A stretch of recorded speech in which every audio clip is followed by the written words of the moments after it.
Hello, how are you today? Very good. We're on Wednesday. It's 11th of December, which I can't believe. We're like steaming through December. I know. It's coming so quick. And next week's National Day, right? So that's just, oh my goodness. Yeah. Nearly the end of the year.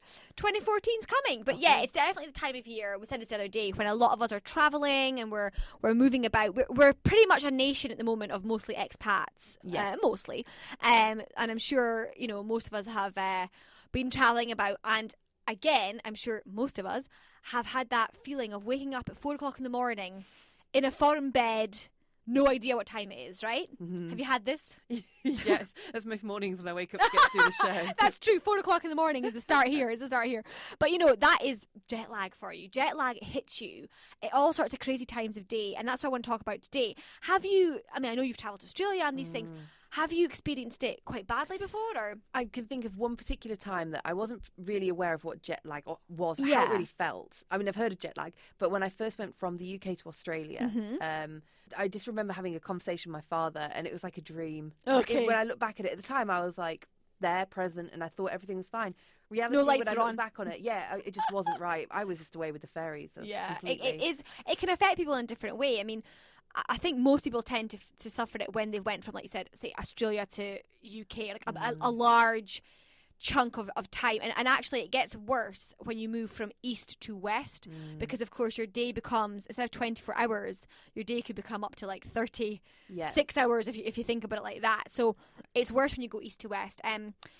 I was in the States in the summer, and we were going back the way, if you like, and we ended up in Hawaii. So at one point, we were 13 hours behind Doha, which was so weird. And I'm always saying to my husband, like, we're going to sleep there. And I'm thinking, it's daybreak in Doha. Like, everyone's getting up and all this kind of stuff. I always would think about the time difference there. But jet lag, I've had it when I went to Australia as well. I remember waking up and I had no idea what time it was. Like, when you wake up and you kind of have an idea. Yeah. I had no idea. And I was staying at my aunt's at the time, and I came through and I said, what time is it? And she's like, it's 2 o'clock in the afternoon. Oh, wow. So I've never slept that time ever. Yeah. So that's when jet lag just really can wipe you, but it can go the other way as well. It can have you waking up at all sorts of crazy hours. So basically, jet lag refers to then as a disturbed sleeping pattern, weakness and disorientation basically caused by travelling. So it happens when your normal body clock is completely disrupted by travelling through several time zones, normally more than one or two. So you have to be going probably a couple of hours of a difference. I don't really get it going to the UK. No, I don't really feel it. Hours. I think 4 hours, maybe even up to 5. I went to Brazil and there was a 5-hour time difference from the UK, and that was okay. It didn't really knock it's okay. You can, and also I firmly believe, I haven't actually researched this, but I firmly believe the more you travel, you get used to it, like almost like a stamina. When I didn't live here and I didn't travel so much, I really found it quite, it really affected me. Now I can travel quite a lot, and it's okay. Wake up early in the morning, but then I like that. I think it's to your benefit. And I've been away before. I woke up at 5 or 6 in the morning and thought I could go and run, and actually I have done that when I know that I wouldn't normally do that at 5 in the morning. So you definitely know something's a little bit wrong. So definitely that's the best way to sort of describe it is, our body clock is primed to respond to a regular rhythm of daylight and darkness. So it's thrown completely out of sync when it experiences daylight at what it considers the wrong time, and it can take several days to readjust for that. So there's a lot of myths out there. Some people say, it takes a day for every hour.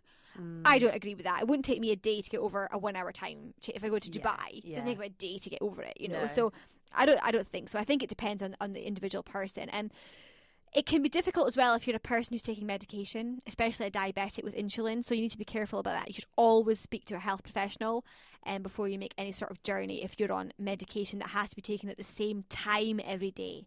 There are a lot of medication like that. So something to talk about then. Before you travel, best ways to sort of, fight off the whole jet lag feeling is to top up your sleep. So if you're traveling overnight and you can get some sleep during the flight, and that's a great thing, it will definitely help you to stay up until you arrive at your destination. And before you travel as well, try and change your sleeping routine. So a few days before you travel, start getting up and going to bed a little earlier, just so it's not such a shock for you when you actually get there. Once during the flight as well, it's also quite good to try and eat and sleep according to your destination's local time. Something that's really quite, I think, important is to have a stopover. So if you are going on a big flight, like say Australia to Britain or vice versa, why not encompass a stopover into that? Because that's a big flight. Yeah, I'd recommend that from my experience the last time I did it. I think people think, oh, it's like, say, 20 hours in a plane. Oh, I'll watch films, I'll sleep and I'll eat. But it's not that. It's the time differences that really get to you, and you just feel completely wiped. You can feel and pretty then you terrible. might even have a stop, like a wait. I had 7 hours in Kuala Lumpur Yes, Airport. 7 that's hours true. is a long time to add on to your travel. That's you know, true. It's just horrible. Yeah, very good point. So you'd have been better sort of stopped in KL and had a couple of days maybe to acclimatise there. Little adventure. Why not? It's like a little free holiday, Yeah. right? I love how Qatar Airways now are putting all these free stopovers in Doha. I have a cousin in Australia who will be travelling to Paris, and she's going to go through here on her way to Paris. So she's going to come here for a couple of days. So it's cool. It means from Australia she'll come to here, have a stopover, and then she'll get there. So that's a pretty nice thing to do. So definitely take advantage of that. Any short sort of airport transits as well, where you can have a shower or just to refresh yourself is a nice thing. So during your actual journey itself, it's really important not just to treat it like don't think about it. You really have to think about this journey as something quite important. So keep hydrated. I've mentioned this the other day. Dehydration can really intensify with the effects of jet lag. So if you've been sitting in a dry aeroplane for a long time, when you come off that plane, you still need to drink water to rehydrate yourself. And again, avoid caffeinated drinks as well, which can disturb your sleeping patterns. During your journey, why not try and prepare for sleep? When I fly back to the UK, as I will next week, it's always a nighttime flight, and I never put the TV on. Because it's like the minute that TV's on, I'm distracted. It's sending my brain signals. So I'm like, nope, I sit down, I get really warm and comfortable. I have cushions, I have an eye mask, and I try my best to sleep. And I normally can manage it. I'm small, so I can sort of like go into different positions. But I do try to sleep, and then I'll get up and I'll walk and stretch, and then I'll try and sleep again a little bit. So that's sort of my routine. It's something to do. And as I've mentioned, regular exercise. Even like the day of a flight. I've mentioned this to you before, Laura. If you exercise the day you're flying, it can tire you out, right? It's quite a nice thing to do. So go for a run or something, right? Yeah, certainly on a long flight as well. You'll thank yourself when you're like, oh, well, I'm resting, but it's no big a deal. I've kind of exerted some energy and exerted myself Absolutely. earlier. It's definitely a good idea if you're flying at night to try and do that, because you're going to be tired. So try and give yourself even more reason to fall asleep by being pretty much exhausted through physical exercise. It's a good thing. And, like I've said, eye shade, earplugs, these kind of things may help you sleep on a flight. I can't sleep without an eye mask on a flight. I cannot sleep without it. It And makes the world of difference. It does, right? It makes you feel as if like you are literally blocked off from everyone else. It's like the shutters are down on your eyes. Yeah. And prepare as well. If you know that you find it hard to sleep in an aeroplane, check in before. Make sure you get a seat that you want to have. Like me, I like to be in the aisle so I can get up and I can move about. I like that. I don't want to be hemmed into the window where I can't get up. So during the journey, definitely do that. If you're a person who likes to take remedies, please do this with caution, okay? So, some airline staff take melatonin. Melatonin is released in your body naturally. This helps you sleep. But you can also buy this hormone over the counter. So some people, like I said, airline crew have been known to take this to try and help them sleep. Or, of course, there's sleeping pills that can help you sleep on the airplane. I don't like this. I don't really trust these things. I just feel like it's just going to mess up your system even more. And I don't like the thought of, like, what if I had to, like, get off a plane quickly and I'm a bit sleepy, I don't really like the thought of that. I like to be alert. So, I think you have to be really quite cautious of that, and it can really mess up with your sleeping patterns, so be very, very careful. When you arrive at your destination, obviously you'd feel tired anyway just from the travelling, but try and get sleep as you would there. So if you arrive, for example, at 2 o'clock in the afternoon, that could be 10 o'clock at night in Doha. You're going to have to try and stay through until it's nighttime in that destination. That's the best form of advice for jet lag that you can do. You really want to try and anchor that sleep in to that location, so you start to get into the pattern of how they would sleep, okay? That's a good thing to do. Natural light is quite important as well. So the cycle of light and dark is one of the most important factors in your body's internal clock. So make sure you do have exposure to daylight when you should have. And again, go to bed when you should, because it'll give you that adaptation will be a little bit easier. So something that I'm quite interested in at the moment is, I've tried this a few times, is that there's now a bit of news I'm going to give you today. So some new research that points to another possibly more effective weapon in fighting jet lag, and that is fasting. Never heard of this? No. Okay, this is a pretty new thing now. I've heard about it and I've tried it myself. So scientists have done this research, and basically it comes from this, that they know that clocks little clocks, in your brain, liver, your heart and other tissues are responsible for the daily cycles of many of our bodily processes and functions, okay? So including your temperature, your blood pressure and hormone production, your hunger and your wakefulness, right? So these sort of circadian clocks are coordinated by a tiny cluster of cells in your brain, very scientific. But it all is responsive to light and dark. So quickly crossing several time zones throws it completely out of whack, like we found out today. That's jet lag. Jet lag is fatigue, insomnia, nausea, headaches, diminished concentration as well. A Dr. Clifford Saper and his colleagues at Beth Israel Medical Center in Boston have found that if you actually look at food, or specifically lack of food, it can actually synchronize your body's rhythms faster than the light and the dark would. This is quite a complicated description I'm giving you here.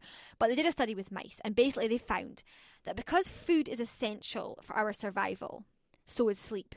So hunger can actually influence the rhythms of light and dark patterns. Okay, so it's very complicated, but basically what they're trying to say is, why not try and manipulate your feeding clock? Try to trick your own body, yeah? So rather than your sleep clock, which is totally messed up, try and fast, and you can maybe fight off jet lag that way. They suggest that fasting both before and during a long flight, and then eating in a pattern that puts you in sync with local time should help. For example, I have actually tried this. I think it works. I've only done it a few times, but I've tried it. So I tend not to eat at all once I get to the airport. And I will not eat until I reach my destination, and I will eat at the time they eat at. Yeah. Sometimes I am starving. I'm not going to lie. Yeah. But it does actually, I feel like it kind of helps me. Yeah. So, these colleagues and this doctor have suggested that don't eat during your flight. Because let's be honest, you're not even moving anyway. You don't even need the calories. You don't need the energy. But still drink lots of water. Yeah. Okay? And as soon as you land, eat what would be that local meal time. So is it a lunch? Is it a dinner? Is it a breakfast? Whatever it is. So I often, been on planes and the food's come round and you're bored. You're like, oh, why not? Personally, often the food's not that great anyway. No.